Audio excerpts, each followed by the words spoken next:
nagaan isin gooftaa biraa argattan isiniif haa baay'atu. Waldaan Kiristaana Daandii Jireenya Dhugaa fi TV'n Jireenya Dhugaa godina Wallagga Ba'aa Aanaa Leeqaa Duullachaatti ganda gatamaa duwwaa tokko keessatti ayyaana Faasikaa sababeeffachuudhaan namoota harka qalleeyyii hedduuf gargaarsa gootee jirti. Akkasumas hundeessaa Waldaa Kiristaana Daandii Jireenya Dhugaa fi Jireenya Dhugaa TV kan ta'an Raajii Taakkalee fi keessummoonni hedduu saganticha irratti argamuudhaan ergaa baga geessanii dabarsanii jiru. Nagaan Waaqayyoo Waaqa jiraataa hunduma keessanii haa ta'u. Akkam jirtu? Ani obboleessuma keessanii Taakkaleedha. Magaalaa kanan jiraadha. Kanaan dura iddoo baay'eetti hojii akkasii hojjetaa turreerra. Hojii tola ooltummaa. Waggaa darbees waggaa kana keessas magaalaa Laqamtee irratti yeroo baay'ee fokus godheen hojjedhan ture. Gooftaan isaa eebbisu baay'een galateeffadha isaa. Maalidha jennaani waa'ima keessaniif dhiphatee namoota birrii xiqqoo akkas deggersa kana gaggaafataa maal taaree anis yaada akkasiin qaba. Tunnaa muraasa isin bira dhaabbadhe kan jedhuni yaada kana kaasee fi innis Waaqayyo isaa eebbisu gammadee na simatee kanumarraan kan ka'e Jireenya Dhugaa TV kan jedhu hundeessee irratti hojjechaa jira miidiyaa. Obboleessi koo immoo manaajera isaadha. Inni miidiyaa kana kan gaggeessaa jirudha. Haa ta'u malee namoonni achirratti hojjetaa jiru kun hojii akkasii buloottan keenya biraa kan dhaabbannudha ta'eeti otoo jiruu kanaan si bukkeen dhaabbadhannaan gara isaanittis gaafan dhiyeessu gara manaajera kootiittis haa ta'u gaariidha bira dhaabbanna kan jedhuuni waan qabatamaa tokko na duukaa kan dhufan obboleessi koo daawweenis jira lafuun gama kana keessaa hojii Waaqayyoos walii wajjin kan hojjetaa jirudha jechuudha. Kanarraan kan ka'e parsantii 50 magaalaa gatamaaf parsantii 50 immoo ganda badhootii fi qopheessinee isa ganda badhoo amma sa'aatii kana fuula duraa finnee dhufne jechuudha achirra turree dhufnaa. Achi immoo isaan immoo wal gahiirra turan silaan keessan dursuuf turame.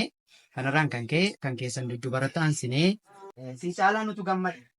Ani akkasiin naan godhudha kan ani gammadu nama bukkee gaafa naabbadhu karaarallee gaafa deemu waan gaarii namootaaf godhaa jennaan deemu kan gammadu. Waaqayyoos lafa inni fidee waan hin beekuu fi kanaaf hojii akkasiitu na gammachiisa. Namoonni yeroo baay'ee naaf fudhatan gammadu.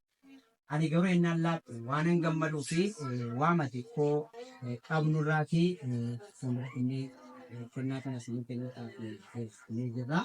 Sinis gammachuudhaan uffatiin kan kana caalutti Waaqayyo immoo nu dabarsu jedhee xiqqoo ishee yeroo darbe yeroo lamaan tokko gaggeessine Laqamtee irratti waan ta'eefidha malee kan kana caalu hojjechuu hin danda'ama ture.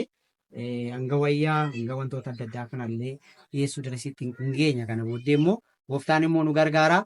Isinis nuuf kadhadhaan jedha. Ayyaana kana sababeeffachuudhaan kan hojjenne ayyaanni kun beektuu gooftaan keenya Yesuus Kiristoos bara 2000 fuula duraa yennaanni waa'ee keenyaaf nama hundumaaf yennaanni miixataa ture yemmaanni dhiphataa ture yemmaanni immoo aarsaa cubbuutiif jedhee dhiiga isaa nuuf dhangalaasee waqtiin kun akka ortodoksiitti yeroo baay'ee namoonni lafa deemu gooftaa keenya Yesuus Kiristoosii yaadachuudhaaf jecha harkallee naman qabanii nu immoo wantoota goonu warri Pirotestaantii immoo jaalala akkasii agarsiisuudhaan obboloota fuula dura dhaabbannee nuyis kennaa jaalalaa nuyi obbolootaaf qabnu qabannee simbukkee kennaa dhaabbannu kun gammachuu isaa nutu fudhata keessa keenyatu nagaa argata nagaadhaan rafnee bulla Waaqayyo immoo isa kana caalutti nu dabarsa.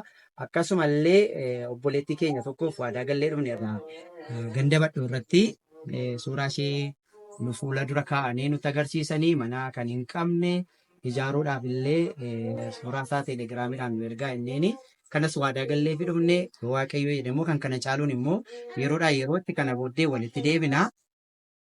Isaan Waaqayyo si haa eebbisuudhaan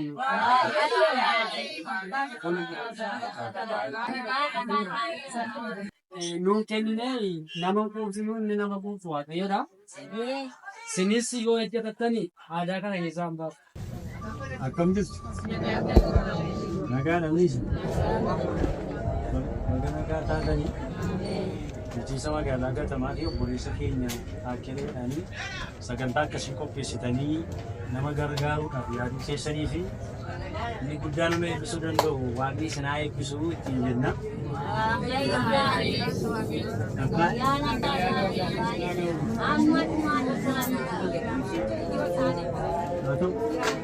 Akkam bulchaan jedhee wala dhaggeeffannu akka amma bulchaanii magaalaa kaasanii tokko waan addanaa amma isin gargaaramu kun ga'aa yookaan guddaa ta'e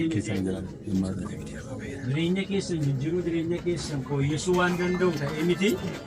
Garuu namni immoo hamma danda'u waan qaburraa nama gargaara. Gargaarsi immoo xinnoon qabu. Akkas miti gargaarsi xiqqoo hin qabaatu. Kanaaf ayyaana kana sababeeffachuudhaan waan kana yaadaniiru kun yaada guddaadha. Waan irra gargaaramtan kana akka guddaatti fudhatanii ayyaana kana sababeeffachuudhaan waan isin gargaaran kana isaan immoo itti malee isin gargaaran yaada.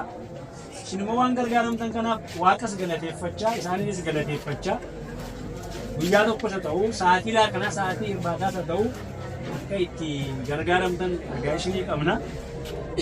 Garbiraatiin immoo hiyyummaan yookaan gargaaramummaan kennaa miti. Waaqayyo dhalli namaa jireenya gaarii akka inni jiraatu barbaada malee wanti akka jiraatu barbaada malee akka inni rakkatu barbaadu waan nama rakkisu. Rakkoon biyya lafaarra jiru baay'een isaa nu rakkisuu danda'a. Hundi keenyaas dhaabbannu kun suufii uffannu waan gaarii fakkaatu uffannu kunis rakkoo mataa keenyaa qabna. Akkas akka ta'e beektu mini dhalli namaa biyya lafaa kanarra jiraatu hundi rakkina qabu. Ifaadha addunyaa lafaa kanatu rakkina qabaa jechuudha. Sooressa fakkaatee inni deemu, konkolaataa inni qabu, inni baankii hojjetu, inni kaabinee inni hojjeta hundi rakkina qaba. Sababiin isaa jireenya lafarraatuun guutuu rakkinaan guutuudha. Rakkinni lafarraa kun immoo waan hin mo'amne miti jechuudha. Yookaan karaa fayyaa rakkanne ta'uu danda'a. Yookaan karaa rakkoo nageenyaa rakkanne ta'uu danda'a. Yookaan boroof balbala lafa qabeenya qabaachuu dhibne qabiyyee qabaachuu dhabne rakkanne ta'uu danda'a. Iddoo jirrutti rakkinni dhaala miti kennaa miti jechuudhaan waan irraa argattan kana waaqa namaarraa eeguutuu hin taane achi deebitanii waaqa sana uumes kadhachaa jireenya keenya akka inni jijjiiru isa waammachaa jireenya jiraannu kanaaf waaqa garaa faane akka jiraannuuf waan dandeenyu hojjechuu qabna jechuudha. Kan jalqabaa ergaa isin qabachuu qabdan aadaa hojii keenyaa jijjiiruu qabna.